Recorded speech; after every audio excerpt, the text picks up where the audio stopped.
Olá, sou Eloni, estudiosa e divulgadora da doutrina espírita, sou voluntária aqui no Piauí da organização Fraternidade Sem Fronteiras, que auxilia pessoas que vivem em situação de risco. A Fraternidade Sem Fronteiras está em todas as redes sociais. Busque informações e, se interessar, faça parte dessa organização de amor e fraternidade. Sou trabalhadora da Casa Espírita Fé Maria, da AME Piauí. Hoje falaremos sobre a existência da alma, material preparado baseado no capítulo 11 do livro Evolução em Dois Mundos, na sua primeira parte. No livro A Gênese e no livro Obreiro da Vida Eterna, um livro que faz parte da coleção, como esse livro Evolução em Dois Mundos, A Vida no Mundo Espiritual, de André Luiz, Chico Xavier e Emmanuel. A Evolução em Dois Mundos foi psicografado por Chico Xavier e Valdo Vieira e nos fala que estamos continuamente evoluindo enquanto seres imortais que somos. Deixa claro que evoluímos nos dois planos, daí o nome do livro. Temos células aqui e temos células também, nós temos células no corpo físico e temos células no corpo espiritual. O livro revela que fazemos parte de um grande projeto coordenado por Jesus. E para sermos aprovados nesse projeto e irmos para esferas mais elevadas, nós precisamos atingir um grau de evolução, um grau de sentimento que nos leve a fazer ao outro ser o que gostaríamos que fosse feito para nós. O livro é organizado em duas partes. A primeira parte fala sobre a evolução do princípio inteligente.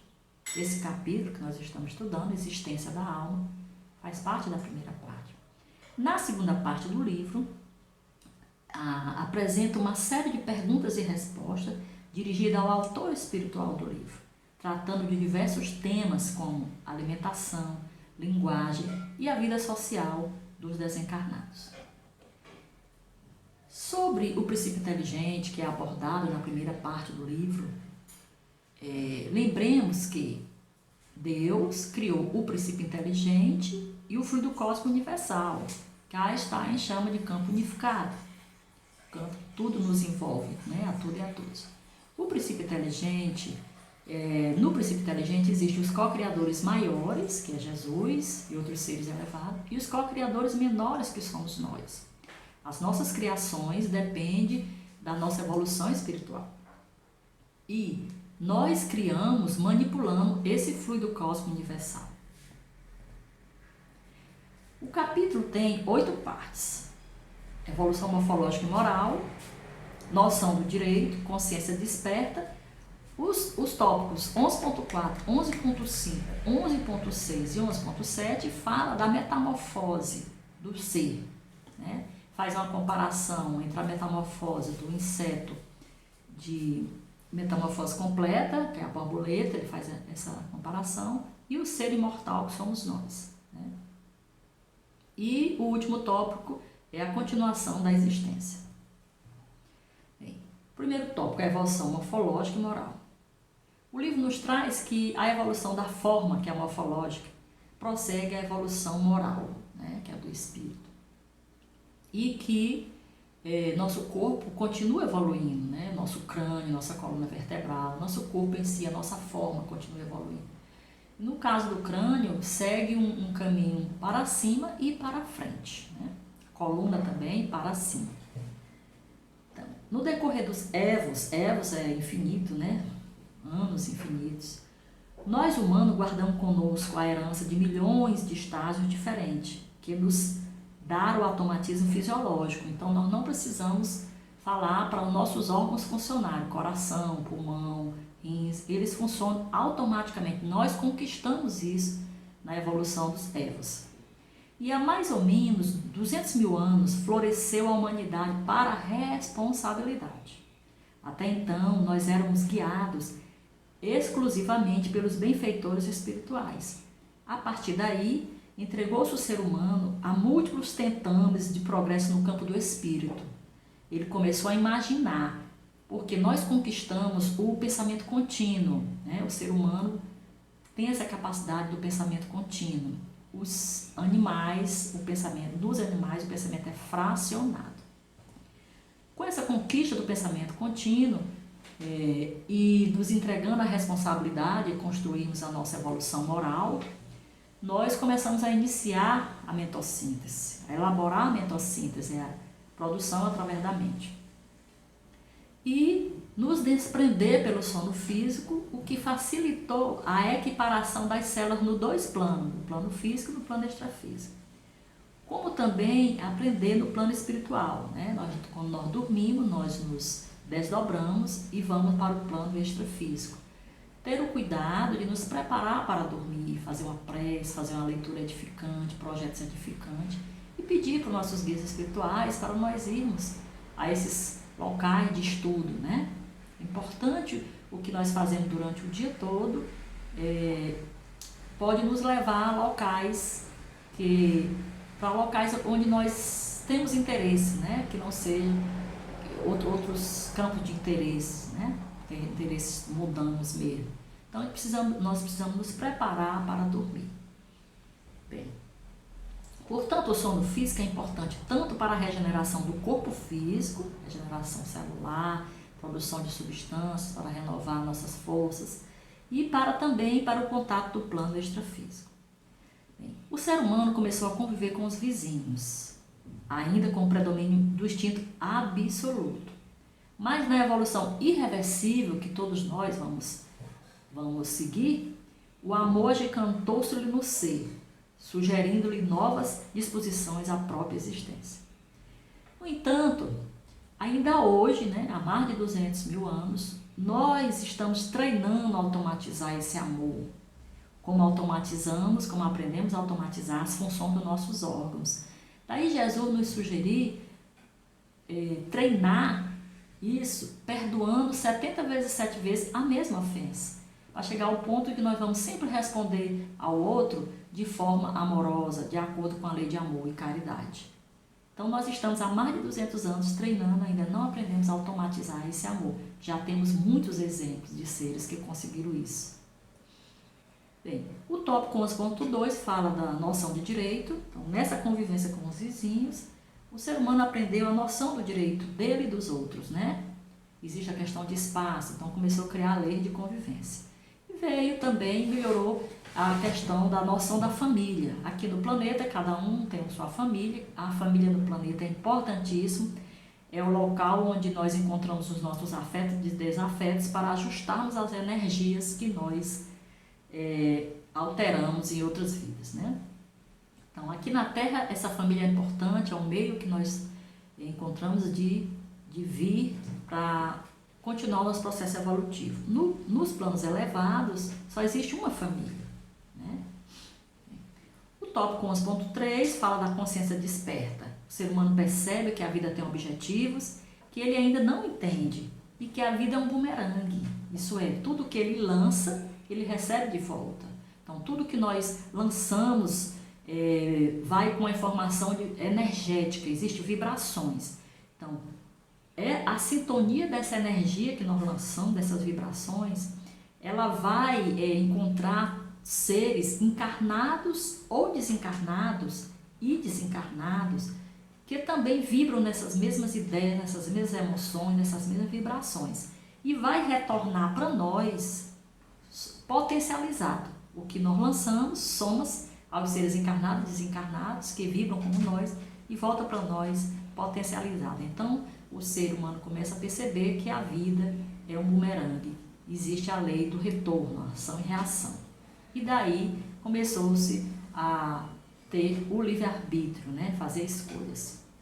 Então, essa noção de choque, de retorno, confere-lhe sintonia mais afinada com as esferas superiores e inicia a ideia de sutilização, né? De leveza, de fazer escolhas mais saudáveis. Os próximos tópicos, 11.4, 11.5, 11.6, 11.7, fala dessa metamorfose do ser, né? Então, faz uma comparação entre a borboleta, que é o inseto que tem as 4 fases completas, e o ser humano. Então, a borboleta tem a fase do ovo, da larva, da pupa e da borboleta em si, né? Então, o ovo seria o útero, a larva seria nós, nesse estágio, que nós estamos aqui encarnados. A pulpa seria o momento de transição entre o plano físico e o plano espiritual, e a borboleta já seria o espírito, né? Bem, então ele diz, a borboleta ao sair do ovo passa por um tempo como larva, buscando alimento para compor a forma física. Usa a boca e a criança da mesma forma, ao sair do útero, busca esse alimento para compor a forma física. Então, a larva chega o tempo que para de comer, fica parada, atrofia-se o intestino e os músculos. Mas essa mudança tem pouca atuação no sistema nervoso e no circulatório. E essa pulpa nesse momento, e essa larva nesse momento, se envolve em fios de seda, como num casulo, que é a pulpa. Casulo, pulpa ou crisálida são sinônimos. E ela demora muito tempo nessa fase. O ser humano desenvolve-se na mesma forma física até chegar ao momento da velhice ou doença terminal. Ele também não quer mais se alimentar, atrofia-se o intestino, não porque ele não vai precisar do intestino no plano espiritual. Reduz os movimentos e essas modificações nessa interfase atuam pouco no sistema nervoso e também no circulatório. Então ele fica deitado a maior parte do tempo, aguarda a passagem, né, do plano físico para o plano extrafísico. Nessa passagem, né, que ele está no momento de pulpa, de crisálida, nessa passagem, a mente e o patrimônio moral de cada um congela, plasma novas condições do corpo espiritual, dando-lhe um peso específico, né? Então seria a veste nupcial, o perispírito tem seu peso específico. Nas mortes traumáticas, esse processo tem variedades. Então, no processo de cadaverização, que inicia pelo plexo solar, esfria-se e resfria-se os membros inferiores, plexo solar nessa altura do umbigo, né, intestinos, estômago e tal. A equipe espiritual que está auxiliando nesse processo segue para o plexo cardíaco, coração bate descompensado, age nesse centro cardíaco, no centro também da tireoide. E por fim, a última fase, a equipe espiritual retira o espírito da fossa romboide, né, aqui do quarto ventrículo, da fossa romboide. Aí há o corte do fio de prata, que é a morte. A morte é quando há o corte do fio de prata. Então, a equipe, no último momento, até a última parte, ela retira o espírito dessa área e faz o corte do fio de prata. Nessa atuação dos centros de forças, a cada centro que a equipe espiritual está deslocando, sai uma substância leitosa, né? Da altura do umbigo, do coração e tireoide, sai uma substância leitosa que fica, né, paira logo acima e em torno do ser que está em decomposição. Esse detalhe você vê no livro O Brilho da Vida Eterna, no capítulo Desencarnação de Dimas. Bem, quando o espírito é liberado, né, que houve o corte do fio de prata, que é a morte física, esse espírito junta-se instantaneamente às substâncias que foram liberadas do centro plexo solar e do cardíaco e forma uma cópia perfeita do corpo físico acima, né? Então, durante esse processo, o ser imortal se envolve nos seus próprios pensamentos dominantes. Lembra da fase da pulpa? Que a larva ficou lá um tempão? Bem, podendo ficar nesse estado cristalizado, plasmado, de forma cristalizada, congelada, por muito tempo, de dias a séculos. Quer dizer, ele morreu, foi cortado o fio de prata, mas não desencarnou. Isso é importante que a gente entenda. Então, ele permanece preso nesse casulo, quando não trabalhou para renovar-se. Passa então a revelar um novo peso específico, né, o peso do perispírito, segundo a densidade mental que ele cultivou durante toda a encarnação. Tudo que ele plantou influencia aí nesse momento. Bem, voltando à metamorfose da borboleta, tem a pulpa, após muito tempo, transforma-se em borboleta. Ela fica lá envolvida nos seus fios de seda. E nessa transformação, a sua boca atrofia. Ela não vai usar a boca, a borboleta não usa a boca para se alimentar. E formam-se trompas, né, para a sucção dos alimentos. Essas trompas ou antenas também, gente, isso aqui é muito importante, também estão presentes no ser humano, na aura, e servem para atrair ou repelir energias que estejam em sintonia ou não com a pessoa. E isso aqui é muito importante. 70% da energia, do nutriente que o ser precisa é adquirido por essas trompas que nós temos. Somente 30% desses nutrientes é absorvido na alimentação de volume, que é a que a gente coloca no prato, aquela macroscópica, né? Só 30%. Daí a importância para a gente aprender como é que a gente usa essas trompas, fazer a respiração, aprender. Existem várias técnicas para a gente se interagir com o fluido cósmico universal, com o meio ambiente, para a gente se fortalecer através dessas trompas. Por esse processo, a gente pode colocar a questão da vampirização, né? Porque a gente atrai ou repele. Então, se você desencarnou ainda com ideias mundanas, querendo coisas mundanas, você vai atrair as pessoas desencarnadas também, que têm os mesmos vícios, né? Aí é um processo de obsessão.